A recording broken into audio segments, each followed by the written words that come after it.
جہاں اچھے اخلاق کی کچھ علامات میں نے آپ کو بتائی، وہاں برے اخلاق کی کچھ نشانیاں بتا دیتی ہوں کہ وہ ہمیں اپنے اندر سے نکالنی ہوگی. اللہ کے جو بدترین بندے ہوتے ہیں ان کے اندر کیا صفات ہوتی ہیں؟ عبد الرحمن بن غنم نبی صلی اللہ علیہ وسلم سے روایت کرتے ہیں کہ اللہ کے بہترین بندے وہ لوگ ہوتے ہیں جب انہیں دیکھا جائے تو اللہ یاد آ جائے، اور اللہ کے بدترین بندے وہ ہوتے ہیں جو چغل خوری کرتے ہیں. چغل خوری کیا ہوتے ہیں؟ ادھر کی بات ادھر لگا دی. کہیں آپ گئے ہیں اور آپ نے کسی کو دیکھا کچھ کرتے ہوئے تو جا کے اس کے فرینڈ کو بتا دیا، تم پتہ فلاں تمہارے بارے میں کیا کر رہا تھا، یا فلاں جگہ کیا کر رہا تھا، جس سے اس کا دل برا ہوا اور ان کے درمیان اختلاف ہو گیا. ایک ہوتی ہے بیک بائٹنگ، صرف برائی کرنا، اور ایک ہوتی ہے اس نیت سے برائی کرنا کہ آپس میں ایک دوسرے سے کیا کریں، کٹ آف ہو جائے.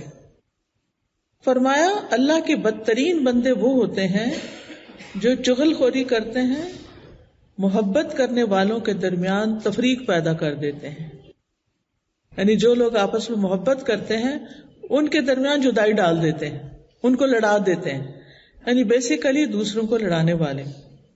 چاہے تو یہ کوئی لڑکی اپنے ہسبینڈ اور اس کی مدر کے بیچ میں لڑائی ڈالے، یا کوئی مدر اپنے بیٹے اور بہو کے بیچ میں لڑائی ڈالے، یا کوئی بھی انسان دو لوگوں کے بیچ میں پھوٹ ڈلوائے، لڑائی کروائے اور ایک دوسرے سے نفرت کروائے، تو یہ سب اس میں شامل ہو جاتے ہیں. یہ لوگ بدترین لوگ ہیں.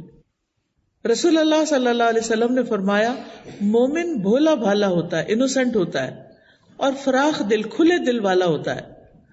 اور فاجر یعنی نافرمان جو ہے چلاک اور دل میں بغض رکھنے والا ہوتا ہے.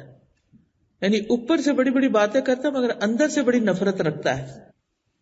حارثہ بن وہب کہتے ہیں میں نے رسول اللہ صلی اللہ علیہ وسلم کو فرماتے ہوئے سنا، کیا میں تمہیں اہل جنت کے متعلق نہ بتاؤں؟ ہر وہ آدمی جو کمزور ہو اسے دبا دیا جاتا ہو، لیکن اگر وہ اللہ کے نام کی قسم کھا لے تو اللہ اس کی قسم کو پورا کر دے. پھر فرمایا کیا تمہیں میں اہل جہنم کے بارے میں بتاؤں؟ ہر وہ بد اخلاق آدمی جو کینہ پرور اور متکبر ہو، یعنی دلوں میں کینہ رکھتا ہے، نفرت پالے رکھتا ہے اور دوسروں کے مقابلے میں اپنے آپ کو بڑی چیز سمجھتا ہے.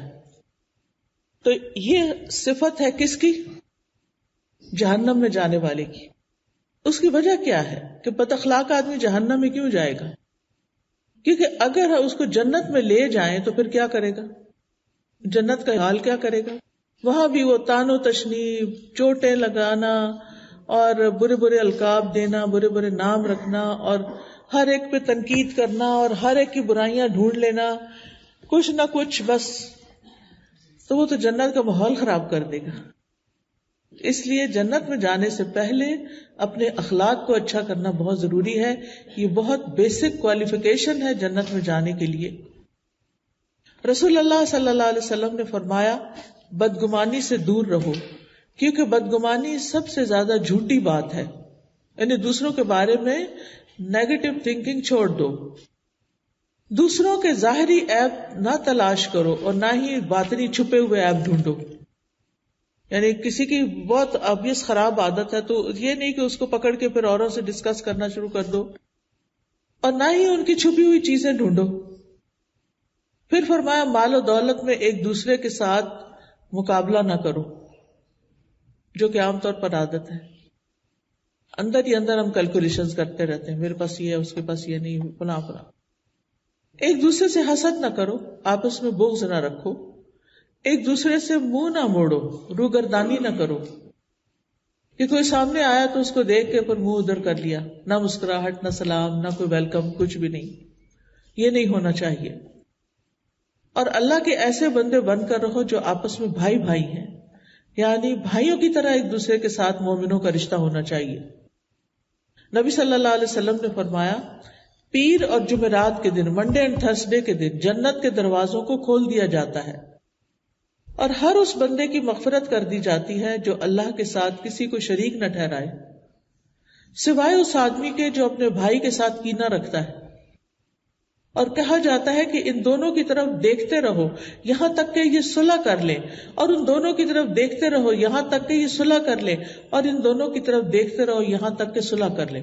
یعنی بار بار چیک کرو کہ آپس میں ٹھیک ہوئے ہیں یا نہیں.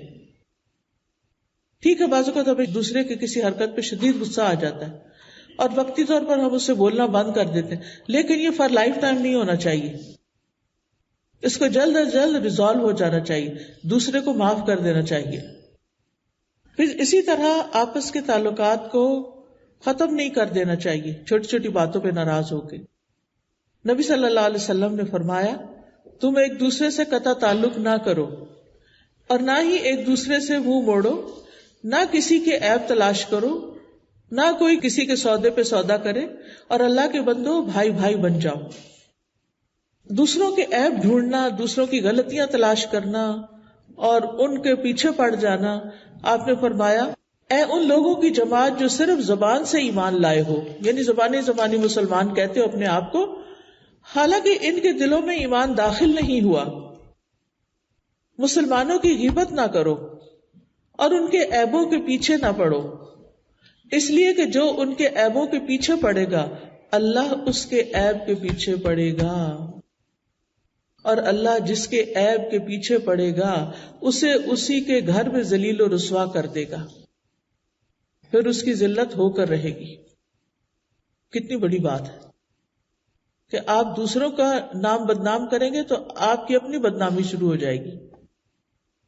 پھر اسی طرح نبی صلی اللہ علیہ وسلم نے حضرت معاذ بن جبل اور ابو موسیٰ اشعری کو یمن بھیجا تو آپ نے فرمایا لوگوں کے لیے آسانی پیدا کرنا، انہیں سختیوں میں مبتلا نہ کرنا، ان کو خوش رکھنا، نفرت نہ دلانا، تم دونوں آپس میں اتفاق رکھنا، اختلاف پیدا نہ کرنا. یہ دونوں صحابی تھے، ایک علاقے میں بھیجے گئے وہاں کی گورننس کے لیے، لیکن ان کو نبی صلی اللہ علیہ وسلم نے جو تعلیم دی، جو تلقین کی، وہ کیا تھی کہ لوگوں کے لیے آسانی پیدا کرنا، ان کو مشقت میں نہیں ڈالنا، تکلیف میں نہیں ڈالنا. بعض لیڈرز ایسے ہوتے ہیں کہ جو سمجھتے ہیں کہ ہم بہت ڈسپلنڈ ہیں، لیکن ڈسپلن کے نام پر لوگوں کی زندگی حرام کر دیتے ہیں، تو اس سے بھی بچنے کی ضرورت ہے. اور پھر یہ کہ لوگ جو اکٹھے مل کر کام کر رہے ہوں وہ آپس میں اختلاف نہ کریں، یعنی ایک دوسرے سے اگر رائے مختلف ہو بھی گئی ہے لیکن ایک دوسرے کے پیچھے نہ پڑ جائیں، آپس میں اتفاق اور پیار محبت سے آگے بڑھیں. پھر اسی طرح دوسرے کے ساتھ دشمنی نہ رکھیں، دوسرے کی عزت پامال نہ کریں.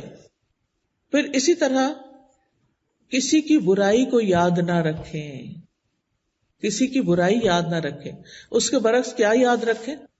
اچھی باتیں اس کی، تو ایمان کی علامت ہے. احنف بن قیس کہتے ہیں میں نے کبھی اس شخص کو کسی کی برائی سے یاد نہیں کیا جو میرے پاس سے اٹھ کے گیا ہوں. سبحان اللہ. یعنی ہمارے یہاں تو یہ ہوتا ہے نا کہ اگر کوئی مہمان آیا ہے اور جب وہ گھر سے نکلا ہے تو شروع ہو جاتے ہیں کہ دیکھو اس نے فلاں چیز خراب کر دی، اس کو بیٹھنا نہیں آیا، اس کو کھانا نہیں آیا، اس کو فلاں کر دیا، فلاں کر دیا، میں بہت تھک گیا. یہ ساری باتیں نہیں کرنی چاہیے، بلکہ اس وقت اللہ کا شکر ادا کرنا چاہیے کہ آپ اس قابل ہوئے کہ آپ نے ان کو بلایا اور آپ نے ان کی خدمت کی. یہ بھی اللہ کی توفیق سے ہی ہوتا ہے. پھر اپنے دل کو مسلمانوں کے لیے صاف رکھنا چاہیے. زید بن اسلم کہتے ہیں کہ وہ ابو دجانہ کے پاس گئے جبکہ وہ بیمار تھے اور ان کا چہرہ خوشی سے چمک رہا تھا. ان سے کہا گیا کیا بات ہے کہ جس کی وجہ سے آپ کا چہرہ چمکتا ہے؟ تو انہوں نے کہا کوئی عمل ایسا نہیں جو میرے نزدیک ان دو چیزوں سے بڑھ کر قابل بھروسہ ہو. ایک یہ کہ میں ایسی چیز کے بارے میں گفتگو نہیں کرتا جس سے میرا تعلق نہ ہو، چاہے کوئی انسان ہو چاہے کوئی چیز ہو، یعنی ان چیزوں کے بارے میں بات نہیں کرتا جن سے میرا کوئی تعلق نہیں. دوسرا یہ کہ میرا دل مسلمانوں کے لیے پاک صاف سلامتی والا ہے، یعنی میں ان کے بارے میں برا نہیں سوچتا. یہ چیزیں ان کے چہرے پر بھی آ گئی اور ان کے چہرے کی چمک کا ذریعہ بن گئی. ابو حاتم کہتے ہیں کینہ شر کی بنیاد ہے، جو اپنے دل میں شر کو چھپائے ہوتا ہے اور وہ اس کے لیے ایسی ایسی نباتات اگاتا ہے، بوٹیاں اگاتا ہے جن کا ذائقہ انتہائی تلخ اور کڑوا ہوتا ہے. یعنی جو شخص اپنے دل میں شر اور عداوت اور بغض اور کینہ چھپا کر رکھتا ہے اس سے ایسے پودے پھوٹتے ہیں کہ جن کا ذائقہ بڑا کڑوا ہوتا ہے، کیونکہ انسان پھر جگہ جگہ اپنا ریئیکشن، اپنا ایٹیٹیوڈ شو کرنا شروع کر دیتا ہے.